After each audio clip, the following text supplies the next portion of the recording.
electronically out to everybody as well. So I'm going to turn it over to Ryan and Jen. But again, I strongly encourage anybody who has any questions, no matter how basic you think that they may be, it's much, much better to ask it and get the answer than to go back to your school and be fumbling around. They flew how many miles? 1,000 miles. So let's ask that question. All right, so here we go. It's not that bad. It was direct flight, so it's fine. So we're going to start with, how do you determine if somebody's gone through open enrollment or not? And the reports that are out here that can give you all the information to reach out by email or reach out by snail mail. Yep, so the first report we're going to take a look at, it's called our Open Enrollment Status Report. So give us just a minute, we'll get that pulled up. Okay, so most of you, if not all of you, should be familiar with this reports tab. That's kind of the menu, so to speak, where you can go to indicate what report you want to run. So there's a couple different ways you can do it. Some of our standard reports or most common used reports are listed out, or you can always just go into standard reports as well and select it from that menu. So whatever's easiest or whatever you prefer, you can do it either way. You can always just type in the report you're looking for, the first few letters of it, and it'll take you right to that report. So for this open enrollment status report, that's going to give you a description of what is pulling in on that report. Basically, is what you're wanting to look at is to see what each employee has done. If they've started their open enrollment transaction, if they left it in progress, whatever the case may be, so you can communicate with those employees if there's something additional that needs to be done. The key item in this is making sure your from date is the date the open enrollment began. So that way it's capturing all of your members correctly on that report. So it's not necessarily going to be 9/1, we're just going to plug that in today. I believe that date will be 8/20 that we'll be using. Question. Yes? Will this show whether or not certain employees went through open enrollment last year? Nope, this is just strictly going to be for this year, showing what those employees have done. So it's going to give a couple of options like it's approved, which means they've gone in, it's in progress, which means they've started it but they didn't complete it. So where we showed earlier where they didn't hit that I agree button at the very end, it will show if they've not started it yet. So if you need to follow up with those employees to let them know, hey, you need to go in and review your enrollment information. You'll be able to see that from that report. Yes? Do you need to delete employees who no longer work there? No, we always will leave employees in the system, even if they're terminated, just for historical purposes. If they have a terminated status, they're not going to pull as an OE status. These are only going to be members that are tied directly to that open enrollment rule. So if they have a terminated status, they won't pull in as not started because they're not active for it. How does it show that they're terminated if somebody doesn't do that? Somebody must have terminated them. Either did the agency do that for you? Oh, they have terminated. Yeah. Do you not terminate them in the system now? I've never done it before. This is my first time. Oh, so you have the ability now, that's not a new functionality. Right. To terminate and add and make any changes you need to. Right, yeah. And if we want to look at how you can terminate employee, we can walk through that so you can see how you can terminate somebody. I was going to say, it sounds like, because employees who are terminated, you must have terminated somehow, maybe through HBT. She's brand new, she doesn't know. She's Oh, not you're trying to just- Well, is there a census report? There that's is. pulled from Yep. the system to show who's there and what their status is? We'll show you guys that one next so you can take a look. And we can show you, yeah, you can pull in terminated members or only active members. We'll show you how you can filter through that. Paul? Kind of related to that, we have a employee who had full-time part-time position, Okay. stability security authority there. Should she be terminated in your system, or should she? She doesn't need to have an employment term if she's still an active employee, but if she's no longer benefits eligible, you would want to terminate her benefits. Right. So how would we do that? Yeah, we can definitely walk through one of those as an example to show as well, most definitely. I would add one other little, based on your question. There are some of our schools that use BusinessSolver for ACA reporting purposes. some of the fields that are available in BusinessSolver may not be necessary for you if you're not using them for ACA review. Right.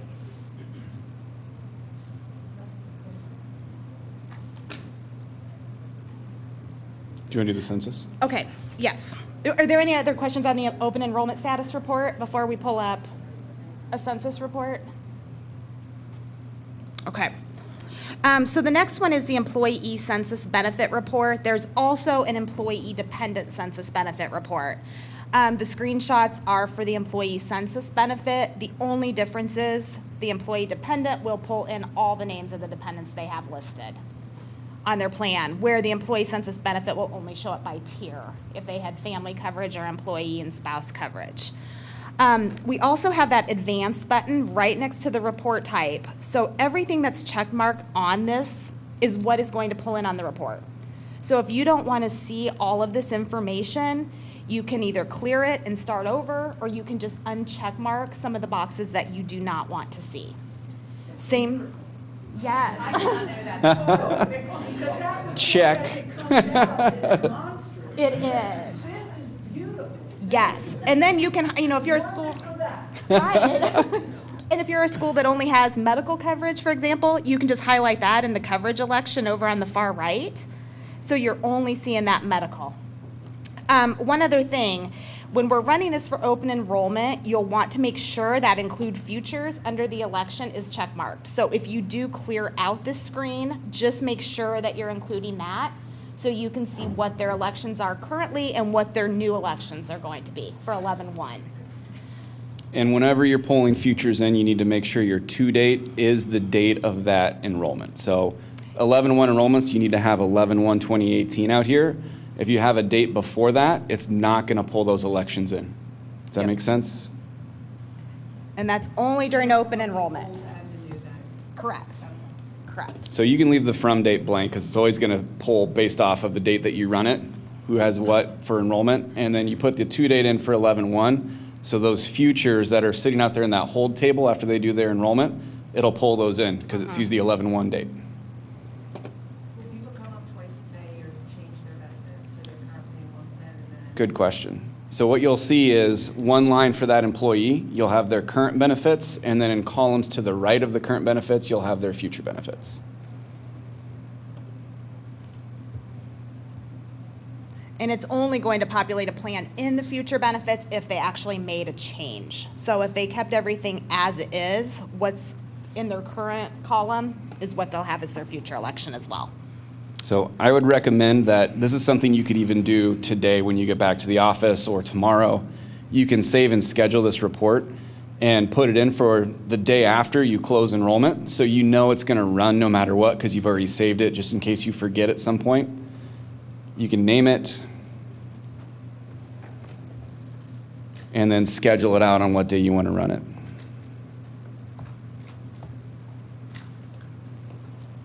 And then you'll see out here under scheduled reports, that'll show up and you know it's going to run the morning of 9/28. It's going to have that to date of 11/1. So on 9/28, you'd be able to go out here and retrieve it. The system's actually going to email you as soon as it completes, so you'll see that in your email.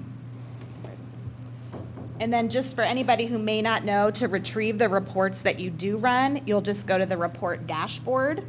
And once that status is marked as completed, you can open up that report to view it.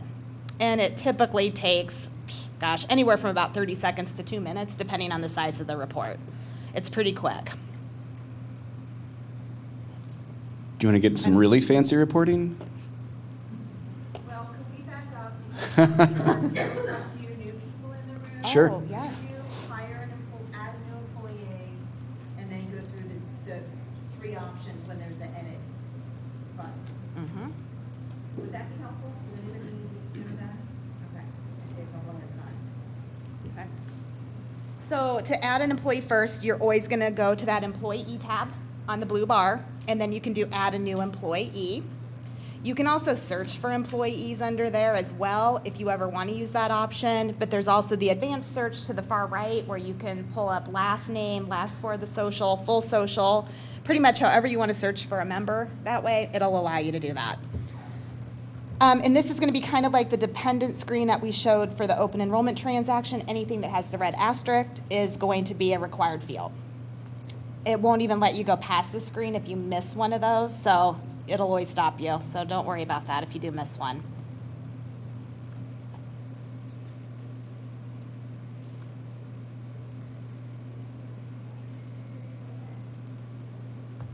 I don't know a Philadelphia zip. I apologize. Is it like 190 something? Sure. 19? Oh, I was close. I got the first couple right. So if we have zip code based plans, this person's not going to see anything. We don't. All right. We're good. When we export those emails out of here and into constant contact, when we're going to do member-to-member, trust to member communications. So that's why those fields are so important. That's the way we know how to communicate with employees. Yep. And then for the employment status piece of it, that should 99% of the time be full-time. If you have a COBRA population where we're moving them, we update that piece of it internally. So you should always just have that full-time option in there. If you want to put a job title in, you definitely can if you want it for any type of reporting, but that isn't a required field. Same with an employee number or classification. You're more than welcome to fill those pieces out as well. As far as the structure group, you'll just see the ones that are assigned to your school in the drop-down. So you can pick, I believe we have a COBRA eligible and an ineligible, which the ineligible one isn't used anymore. If you're moving somebody from benefits eligible and you want to term their benefits, you would transfer them to the ineligible, and it's going to automatically term their benefit set, which we can do one of those transactions here in a second. Yep. So we can go ahead and put in their annual compensation, and then it'll ask for payroll frequency. I don't know if most of yours are biweekly or monthly, so you can pick the appropriate one. And this will help as well. So when your employees are going through doing their open enrollment transaction, when we have those splits, the ER-EE splits, based on how we have that payroll frequency, that's how it's going to pull in that deduction. So it'll be, if they're paid biweekly, they'll see what that deduction is on a biweekly basis. So whether they're biweekly from a pay perspective, if you take it out of 24 pays, you're going to want to see the semi-monthly out there. This is as it relates to benefit deduction. Right. Don't need that one. Okay. So once you complete all these fields, if you click done, all it's doing is adding that member into the system. You could then go in and make changes on their behalf. If we go through and start to open this up in the future, as soon as they're added in, it opens up their new hire window. So they can go in and make their benefit elections on their own if we move forward down the pathway of having self-serve throughout the year as opposed to just during open enrollment. Otherwise, you go in directly to employee data. As soon as you enter them in, employee data takes you to the change screen. So I'll show you how to navigate to here if you're using an update for an employee that's already been hired and you just need to go through and perform a life event on them. You would search for their name over here. Pulls up their record. And from this drop-down under please select an action, this is where you can go through and review their information, the history of the account, the benefit summary of what they're currently enrolled in, something that you could print off on behalf of the employee. You could print it off and store it in a record somewhere. Or you could go through and see the billing summary as the invoices go through and produce. Each individual has their own billing record out here if you wanted to see historical billing purposes. A lot of information if you are using our system for 1095 reporting. 1095 reporting info is out here if you wanted to make a change on just a single individual. Otherwise, you'd use the other area for the 1095 to do it at a global level. So we'll select Edit Term to make a change to this member's record. Based off of the information, their date of hire, it's going to give us a few different options. If the date of hire was over 60 days, you're not going to see this enrollment, new hire enrollment. It closes down based off the rules of the system. But because we do have it out here, it's available. Under life event, all the other life events aren't available because new hire is available. So the system's smart enough to figure out based off of when their date of hire or date of action is, what to allow that employee to have access to or what the administrator can have access to for that employee.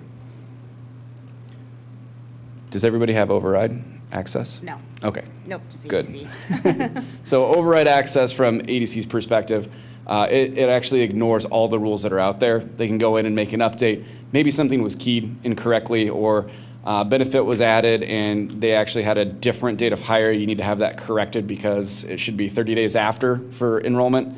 ADC can help with those pieces, Jen can help with those pieces, but we would go in and perform an override to correct that data.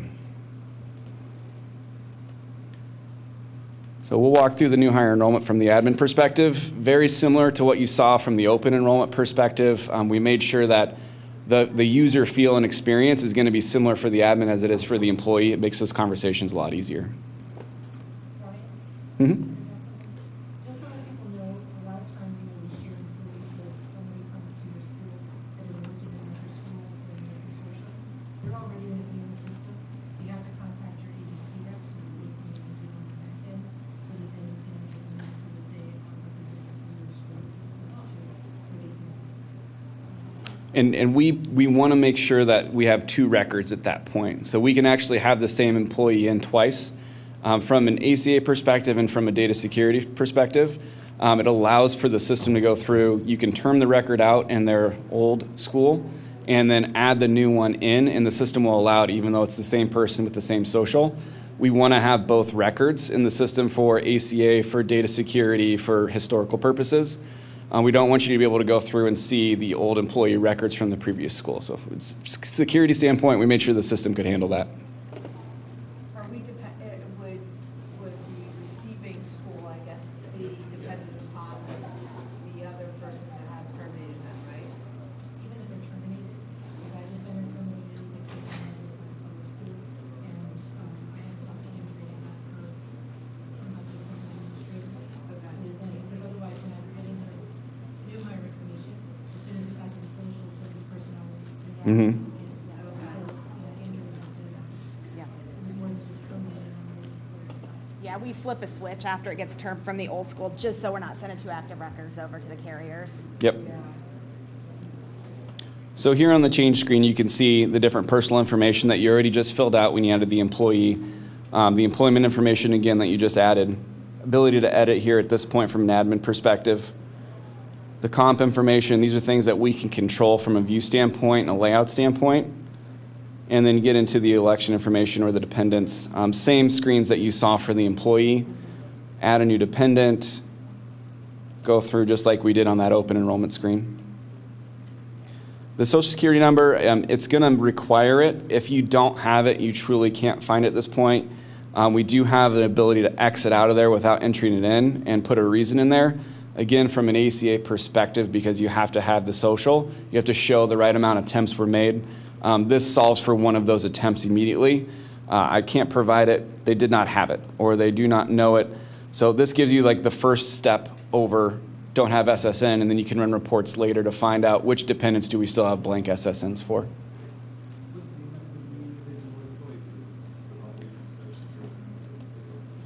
Sure, this is more for the current groups that are doing the admin entry up front. So you're probably going to be getting a form. I don't know how it's working for every school today. You'll be getting a new hire election form, taking that form and then keying it in from an admin enrollment perspective. But for open enrollment, absolutely, the employee is going to be doing this part of it. It does give them the option to say, I can't provide it if they're adding a new dependent. But then you'll be able to, as the administrator, run reports and find out who's missing a social.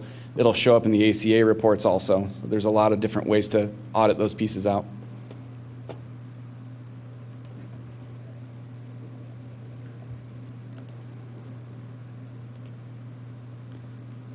Again, the election screens are the same that we just saw from the member side. Going to go in, select medical. It's going to list all the plans that are available, list why you want coverage, or if you're waiving, the waive reason comes up, not required. We do have the ability to add different reasons out here. From a PAISBOA HBT perspective, we like to stay consistent. So if it's going to be specific to a school, we just need to have a real conversation around that. So now because I waived that plan, that's already going to be out in my employee history. So if you ever get audited and say, did the member have access to coverage? What happened during that process or that election? You'll be able to go back through for this member and look at their history.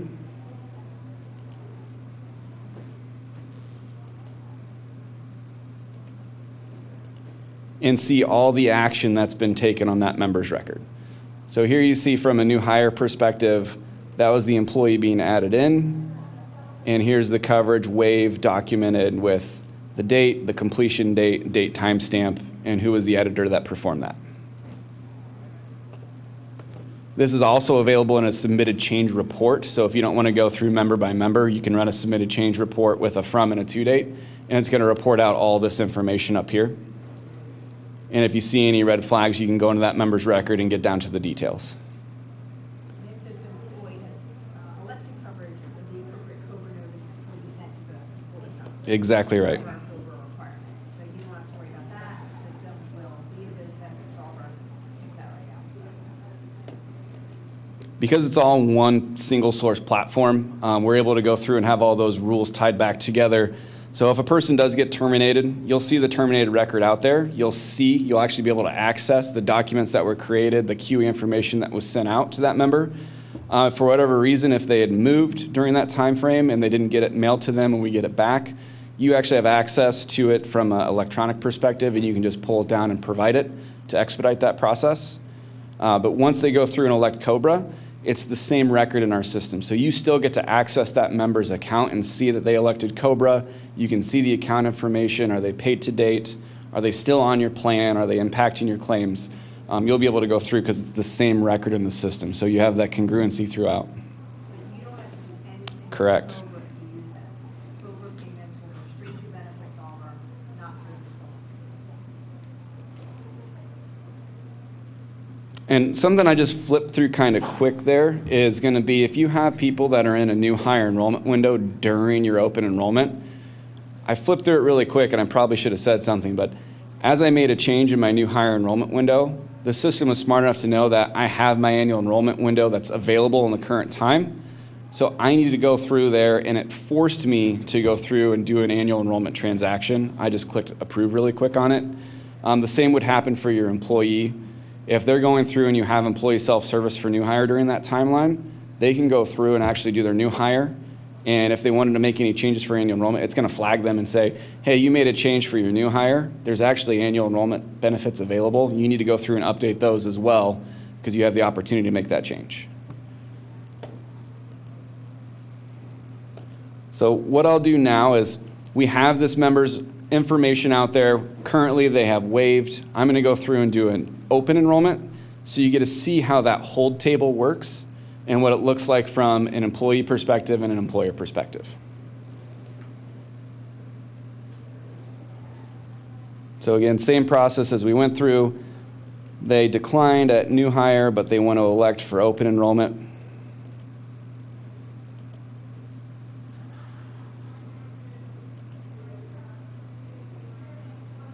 Now for the HMO, where the POs ask either the select or the managed choice plans, there's another step in there. The employee needs to go to the Aetna website and get their primary care provider number. Most of my employees, we hold their hands. They just give me the doctor's name. I usually look it up for them, or we help them out with that stuff because it has to be a 7-digit code, and that would be a screen before we get to this screen. This would automatically take you to the PCP page if they selected the select plan or a managed choice plan. High deductible plan skips over that. You don't need the PCP. So BusinessSolver takes the. No, it does not. You need to open a different page in your browser and go to the Aetna page, which is linked on the main website. Do you want us to put that link on the PCP page? We can. Great idea. Okay. Thank you, Paul. You are contributing already. Yeah. If you could do that, would be great. They have to have that PCP ID number at the time of that enrollment, correct? They can't finish it and go back on it. Technically, it says it's required. Technically, the system cannot make somebody stop just because they don't have PCP for the enrollment, so they are allowed to go through at that point. But we would get that flag back from Aetna on that first report that passes through.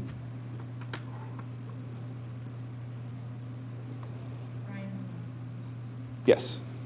I have such a small population that are on the coverage. I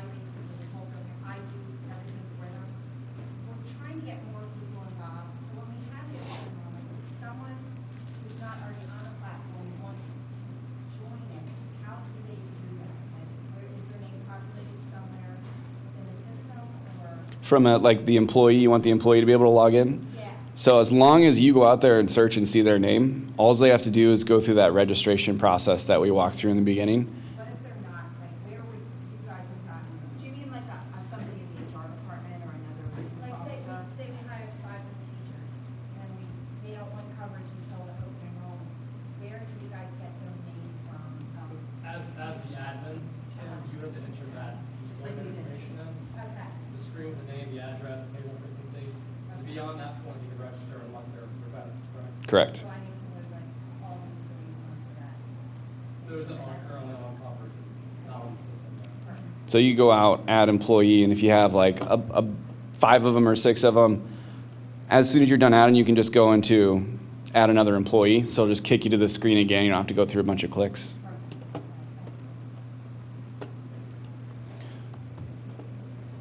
And we updated the search a little bit to make this a little easier. Anybody that I recently looked at, as soon as I click that box, they're going to pull here, so I don't have to remember socials or type something in again. That's been really helpful for me. I've been there for 10 years, and this was new about 6 months ago. I'm like, oh, thank you. So here you see from a current perspective, I had the medical election waived. I didn't do anything on dental, so it doesn't even pull in here. And then from a future perspective, this is my hold table from that annual enrollment. Annual enrollment or open enrollment is the only transaction in the system that's going to produce this future hold. So you can see here, 11/1 effective, I'm going to be enrolling in the HBT 2500 and the enhanced dental. Because this is out here, it's listed as future, it's not going to pass on things like billing or any payroll reporting. It's in that hold table. We can send it out to Aetna and Delta to make sure that they have it, but we schedule that out based off of our conversations with our carrier partners. So even though it's in the hold table, we can still pass it over there so cards go out on time and everybody's in the right coverage at the right time for that carrier. And then we have an agreed upon date when we'll take this future information and flood it in over into the current. And that all happens on the same day at the same time. So once that flood of information happens, it then can pull on your payroll reporting. It will pull on your invoices and everything else. And typically we gauge that based off of when do bills need to run for December, or I mean for November.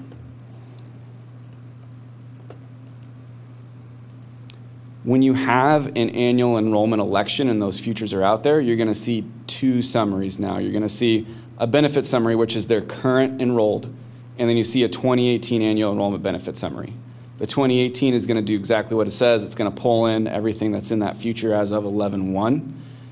This is the important one that you'd want to print off and provide to that employee so they know exactly what to expect at that annual enrollment date.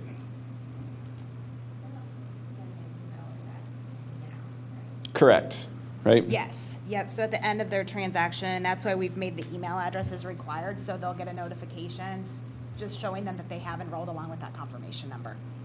So everyone will get it after their open enrollment. Yep, they'll have a confirmation, they'll see the confirmation number, they'll be able to call in and say, hey, I completed this, help me out. And they can tell you the confirmation number. Once you have that confirmation number, you can actually go into that member's record and look at history and type that confirmation number in this field, and it'll pull up that exact transaction that they're referencing. Why do we do that? If they're asking about, oh, I didn't do this, why is this in the, you can go out there and look at their actual transaction and say, here's what you had before, here's the transaction that you made as the editor, and here's what you selected.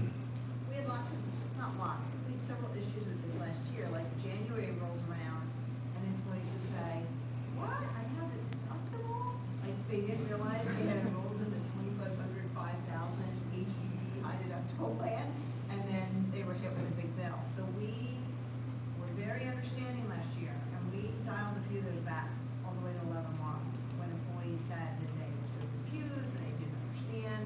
And this year, we're probably not gonna be able to dial those back. Last year was kind of like a one-time thing with that. So we're trying to do the email, do more training, put all the benefit summaries on the front page to try to prevent those sorts of user errors that happen. That's where you can see, you know, employees will say, I never signed up for this plan. And you're like, So you did. one new addition that we're adding in this year is on the medical election page, if they have multiple plans available, there's going to be a compare plans button, and it's going to have that basically those 6 major categories of Employee individual deductible, family deductible, individual out-of-pocket max, family out-of-pocket max. Then we can put a handful of other ones like what's your co-insurance, any pieces like that. We're going to start with 6 and we're going to work with ADC on what do we want to add to that, because all that information is available on the SPC information. We want to be able to make it accessible right there when they're doing their election. So it'll match up with those summary guides, and they won't have to go out and reach out to the summary guide because that information will match up and line up with it. Jen's like, thanks for adding that to my plate. Yeah. That's really easy to do, though. Yeah. Just one other quick thing, just as a reminder, if an employee isn't making any changes for open enrollment, they're not going to have a new effective date out there. So it will stay with the effective date that's currently on the system. So the only time they're going to have a new effective date of 11/1 show is if they make a plan change or add any dependents. That would cause a tier update. So if they go from employee only to family coverage, they'll see a new tier and a new effective date, or if they change plans. So then your effective date, if, like moving forward 2 years from now, your effective date could be 2016. Correct. Correct. Now, if Aetna comes back and says we have to have a new effective date every single year, we can go through and handle that as well. We basically say move into exact same plan before open enrollment starts, and so they'll have an 11/1/18 plan out there already. It's really dictated by the carrier at that point. But that historical reference of what was their original effective date, we hold that as well.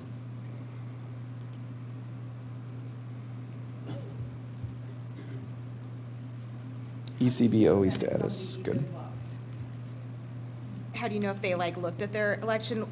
You won't know necessarily that they looked, but if they start clicking through all of the screens, it may leave them in progress if they don't go in and actually approve and make any changes. Good point. So there are two areas that you're going to look out for on that OE status. It's going to be not started and in progress.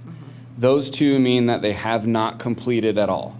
So in progress means they've started, they have not got to the approval step. We can go through and actually have an automated email message go out and just remind them your transaction's in progress, you need to finish it, and you wouldn't have to do anything at that point. Otherwise, it'll show up on that OE status report. You'll be able to see it again with the same information from the OEs not being completed or hasn't been started. So you can control the messaging, or we can have an overall automated email message that goes out on your behalf. You'll also, on your homepage here that's up, under that message center, there's also an in progress button there. So you'll be able to identify them there as well, if you want to take a look at that. What else do you want to hit on? About the app? Oh, sure. Yeah. My app has my personal information on it, and I was reprimanded by our compliance team, so I'm not allowed to show the app for myself anymore. Jen also suffered that consequence.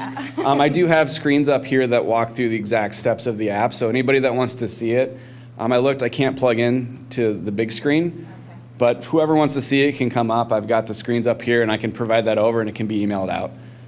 Yes. About the deductible report? Yeah. After it's all done, if the deduction amounts have changed, we'll link that information to BusinessSolver so that we can put it into our. Sure. So we have two methods of payroll deduction. One is just through this reporting piece out here under standard reports. So you'll see payroll deduction audit and payroll deduction changes. Audit is just a full run based off of the dates that you put in there. So once that future override has happened, and once we roll future over into the current, so before November billing happens, that's when that payroll deduction will show up for the new plan year. If you put 11/1 in there, that's when it'll pull in. If you put a due date of 10/31, it's not going to pull the new plan year information. And this is really key for those that we have the actual employee contributions built out in the system. So it's really important that you get that back to ADC and we get those added in, because it can provide that much more value for you. If you'd like us to go through and set up some more substantiated reporting for payroll and want to have an ongoing payroll piece out there and get your changes week over week or bi-weekly, however you want to run your payroll, we can set that up in our managed payroll area. And this will run based off of the dates that you tell us to. and it will look at the pay schedule based that you tell us to. So if you run bi-weekly and you're looking back 2 weeks, we can have that from and to date built out in this schedule, and it'll run on that specific date, compare it to the last time it ran, and just shoot out only the changes that have occurred. So that's if you want to go deeper into it, and we talked a little bit about how can you leverage the system and platform more. That's one of the ways, is by using that managed payroll piece. Otherwise, I always coach our groups to go through, run that payroll deduction audit as soon as we do the future to current. Because as soon as you run that payroll deduction audit, you get the full ball of wax of what your employee's deduction should be for the new plan year. If you do the audit, they won't be on there. If you do a payroll changes report and incorporate the 1031 to 11-1, they will show up on there with a drop.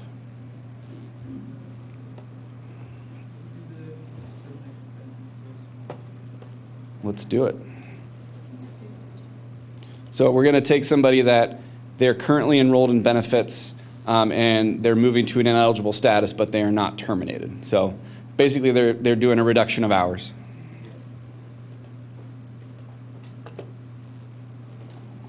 So out under administration, oh, we're in new hire enrollment, aren't we, Jen? Yeah. We just changed that. That's all right. We'll do it under life event. So life event has this employee gains other coverage and employee loses coverage. You can go through and do employee loses coverage. Loses other coverage. Yeah, I'm going to show you how it looks in the system because it's going to be a transfer in our platform. It'll say transfer loses. This will allow it to do the same thing so we get the feel of changing the structure over from eligible to ineligible and how that will go through and term the benefits. Does that make sense? I hear you. It would feel better if there was a change to part-time status or something, as one of the options there. That would sound a lot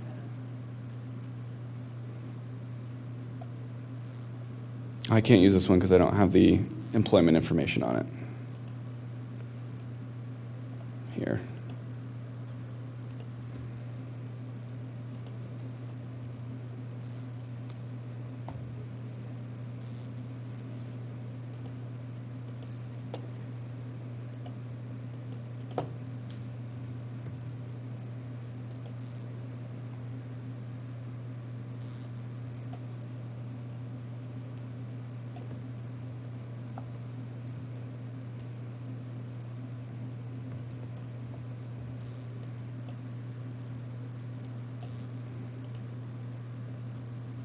Please note I'm in test while doing this, so I'm not just going through and changing stuff on our production site.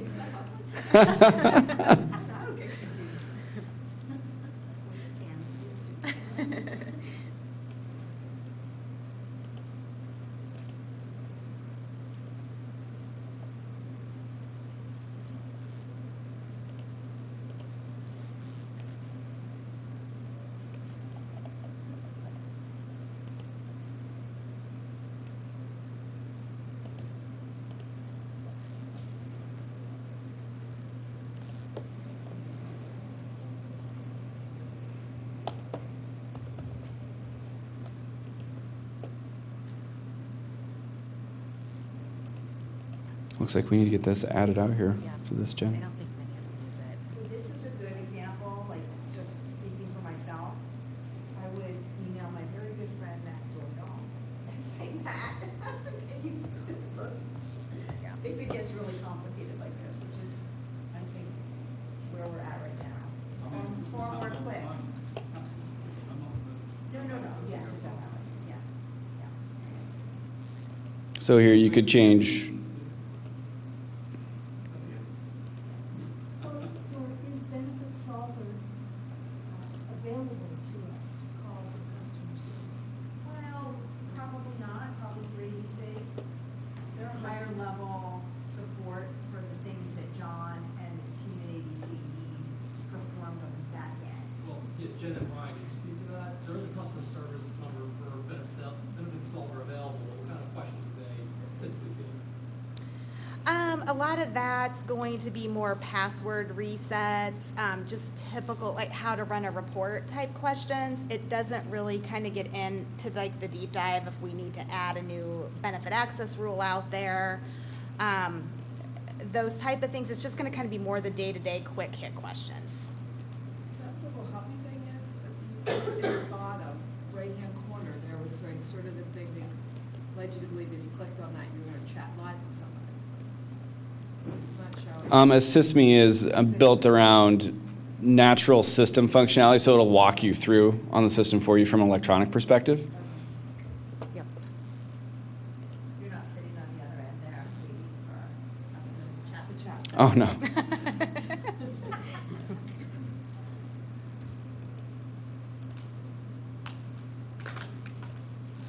So here's where Assist Me popped in.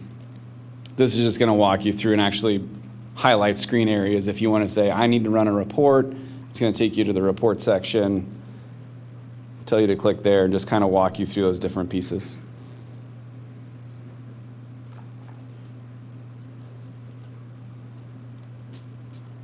So what I just did on Jennifer's record, and you could consider this, it's going to look very similar to when you do an employee termination. Everybody saw that as soon as I dropped her to that part-time ineligible and clicked approve, it brought me to that COBRA QE information screen where it said reduction of hours. That's going to dictate the QE information that goes out in the QE packet that says you have 18 months to go through.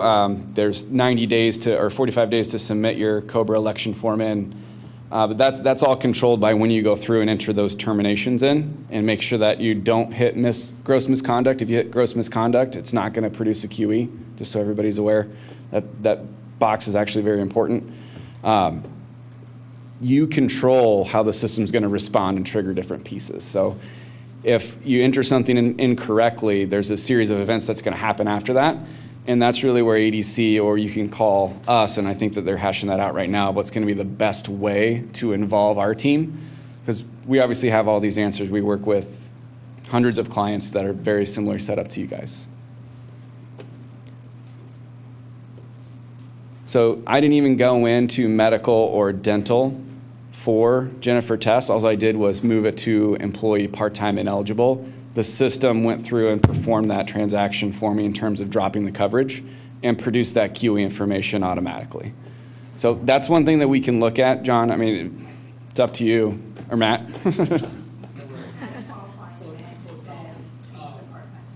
Yeah. That event just was a qualifying event. Yeah. QEL. So if they wanted to download a copy of that QEL, concern employees or former employees don't get that soon enough. Just walk through that stuff, how they got access. Yeah. So as you enter a transaction that's going to produce the QE or any type of documentation out of the platform, under this dropdown, you see we have edit term history. There's this area called documents right here. Anything that's produced out of BusinessSolver platform is going to end up here in this document section. So here you see, because we elected the coverage, the initial rights letter produced, the QE information's loading through right now. So in probably about 5 to 10 minutes, the QE information is going to show up out here. But you can see you could pull up the documentation that was sent out. You get to see exactly what was produced, what went out to that employee. And if you needed to provide an electronic copy, you could, or you could print it off and just hand it to that employee. Just gives a lot of nice little access points. If you're going through and using our case manager tool to copy notes in and track information for an employee's record, anything that you add to a case, and if you wanted to put a marriage certificate or a state-issued birth certificate out here, if you add and attach that to a case, it's going to actually flood into that same spot under employee documents, just so you have a pooled area of anything that you enter in on an employee record. Attachments will go through to one single location, so you're not having to search through a lot of different places. Whether it came in on a case, you can actually use the message tool on here to message that employee directly. They would log into the platform because they're notified that they have a message. They can attach directly to that message in a secure manner documentation, whether it's marriage cert, birth certificate, proof of coverage. They can respond to your message, attach it. It goes out here, you get notified that they responded, and anything they attach also floods into that same document center area. So it's just a nice way to go through and manage those personal documents for your employees without having to go through, print everything off, and file it away. And that's all captured in the activity. Absolutely. It is 12 o'clock, so we don't want to keep you much longer. We do any other Q&A? I have a question about, and you can just say it in 1 or 2 sentences. All right. The little choice up at the top that said ACA, what does that get you? What can we do with that? I've never done anything with ACA through BusinessSolver. So this is just an information area. So we've actually gone through and recorded sessions that we've had. So this, I believe, is just a recorded webinar to give you more information about the ACA services that are provided through BusinessSolver, as opposed to maybe a direct ACA resource that you're using today. You probably aren't required to report 1095. I said Joanne probably is not required to report under the ACA because you're not a large employer. But those that are large employers have to do 1095 Bs and Cs, and so I use BusinessSolver for those. Other people might use your payroll provider for that. So everybody's got a different approach to that. But if you're using them, then it would all be part of the system. So do you pay them extra for that? I do, yeah. I pay them because I have about 195 employees in BusinessSolver. I pay a $30 per month data fee to maintain that data every month. And Jennifer works with us at the end of the year to kind of scrub the data, make everything looks good. And she runs PDF of everybody's 1095s. And I download them from the system. Same thing you do for me, yeah. Yeah, we don't really pay, but yeah, so I love to offline find out what the message. Well, for me, since it's already in here, my other payroll provider, I don't use a big payroll provider, I use a little local company. And at the time the ACA went live, they were not up and running with reporting. So I chose to use BusinessSolver. And so it works well. Thank you. Any other questions? Jen, do you have some materials up there? Yeah, there's actually some screenshots of some reports. So the employee census benefit report and the open enrollment status report. So if you want to take those back with you, it kind of walks you through step by step on how to run those. And then if you have any additional questions, just let me know as you're going through doing those. And I'll get that link added out under the PCP page today. So. That's a great idea. Mhm. Thank you. I think there's just two. I wonder if we just grab anything else. Yeah, just the employee census and the open enrollment status, yes. Just go one for the You're welcome, thank you. Yeah, I don't know. Yeah, I think those are just I extras. wonder, yeah, maybe, I wonder if those are John's copies or something, maybe. Thank you. Thank you.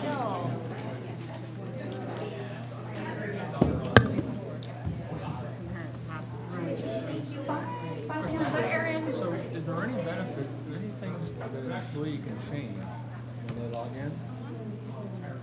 You can lock it down too if you need to. They could trigger an email to the administrator? Like, they can go in and change their attendance? Thank you. They can change their They coverage? can add dependent, yeah.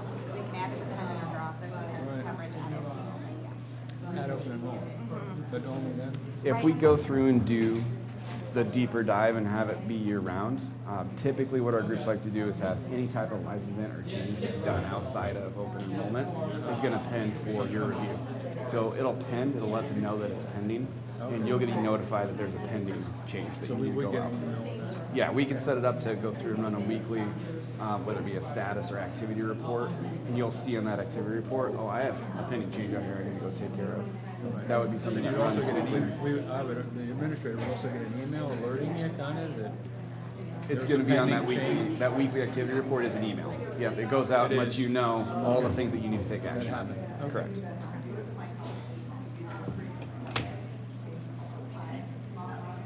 I'm going to send this off to EDC. Okay.